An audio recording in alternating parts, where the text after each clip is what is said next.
L'Italie s'attendait sans doute à recevoir les foudres de l'Union européenne, mais cela n'a pas été le cas.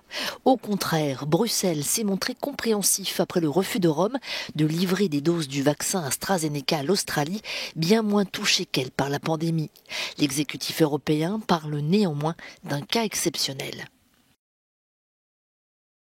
Le message est très clair, comme l'a dit le président à de nombreuses reprises. Nous attendons des entreprises avec lesquelles l'Union européenne a signé des accords d'achat anticipés qu'elles fassent tout leur possible pour respecter les contrats.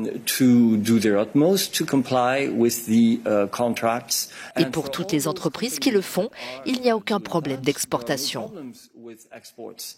Dans la ligne de mire de Bruxelles et Rome, les insuffisances systématiques des livraisons d'AstraZeneca au 27, l'Allemagne ne dit pas autre chose quand elle parle de pression.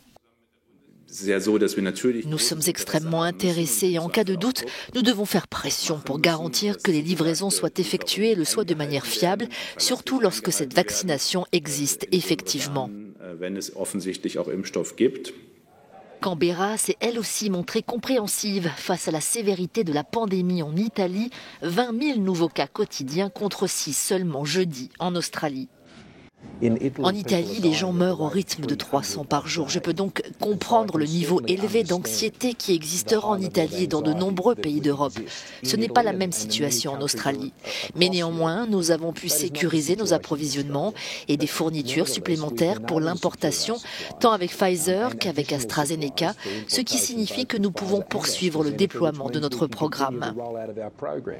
Pour l'Italie, tant que les laboratoires seront en retard dans leur livraison, elle bloquera les exportations de vaccins vers les pays qui ne sont pas vulnérables.